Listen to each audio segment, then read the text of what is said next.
With that mix of martial arts action and a likable funny main character, there's a certain charm to the Kung Fu Panda movies. And now, after an 8-year hiatus, Po is back on the big screen in Kung Fu Panda 4. I do really like those movies, with the second being my personal favorite of the bunch, so I was definitely interested in seeing where the filmmakers and artists at DreamWorks Animation would take this new entry. This one is directed by Mike Mitchell, who's done a mix of live action and animated projects with The Lego Movie 2 and Sky High, probably his most notable films. He also received a creative consultant credit on the first Kung Fu Panda, so he has contributed to the franchise before. So what do I think of this fourth movie? I continue to really like the journey taken by Po in his mantle as the Dragon Warrior. He remains an endearing protagonist, with Jack Black still providing that needed lovable personality. Watching the film, it was wild thinking back to him voicing Bowser in the Super Mario Bros. Movie last year, because his performances are so different between these two roles. They still managed to find new material for Po, even when it includes the familiar elements like his fondness for dumplings. Through the first 15 or so minutes, it did seem like the story would be your standard Kung Fu Panda adventure. Still enjoyable, but I was waiting for that extra spark the other films had. And that spark showed up with a new character, a fox named Zen, who is voiced by Awkwafina. Now, she does do a lot of voiceover roles, and it appears like she's been stopping by each animation studio, checking each one off. But I don't mind hearing her in animated roles because her voice is well suited to these characters. I really like Zen and Awkwafina's vocal performance here. From her initial meeting with Po, she brings a lot of energy to the film, and the animators also deserve a lot of credit for Zen's feistiness.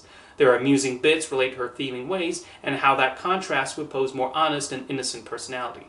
I just found this to be a real firecracker of a character and a great addition to the franchise. The new villain is a shape-shifting chameleon, and while her motivation largely involves the usual wanting to take over the world plot, her ability to become anyone is portrayed with a lot of visual imagination. There's a sequence where we see the full extent of the chameleon's abilities, which becomes a standout in the film.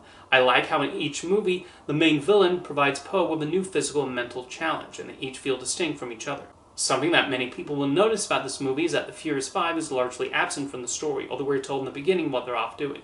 Others will be understandably bothered by this, but to be honest, I've never found the 5 to be all that interesting. Tigress is the only one given any real character development, and it's mostly Po, Master Shifu, and the villains who tend to get the biggest reaction from me. And to this day, I still find it odd that they kept bringing in Jackie Chan to voice Monkey, and then only giving him a few lines per movie.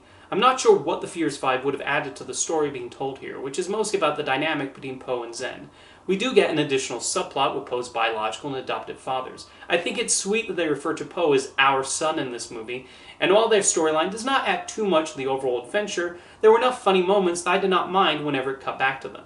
Of course, one of the highlights of the Kung Fu Panda movies comes from the action sequences. The directors, storyboard artists, animators, and choreographers give them the needed fast-paced excitement, and I like how they take advantage of these being animals with their own unique abilities they bring to the table. With each film, Po keeps evolving his fighting style while still retaining what makes him such an impressively animated character. The fight scenes are very well done here, with the chameleon shape-shifting and specific movements being used to good effect. The movie is also a gorgeous one, as the Kung Fu Pandas so often are, and the comedy still produces chuckles. One unexpectedly funny running gag involves a pelican, and that's as far as I'll mention it. Overall, I found Kung Fu Panda 4 to be another very satisfying sequel in the series. Yes, there are some plot points you'll see coming from a mile away, especially one aspect of Po's arc, but I don't watch these movies to get an unpredictable story that blows my mind. I enjoy the Kung Fu Panda movies because Po is such an immensely likable character who has a good spirit, and there's a rooting interest in hoping he saves the day. What the filmmakers have done across these 4 movies is quite admirable, taking a concept as silly sounding as a hungry panda who performs martial arts and giving it so much heart. When directing the first film, John Stevenson and Mark Osborne were not interested in mocking Kung Fu, but rather paying tribute to the fighting style. They succeeded, and each subsequent director has honored that approach, while also having plenty of fun along the way. It's nice to see the series remain strong with Kung Fu Panda 4.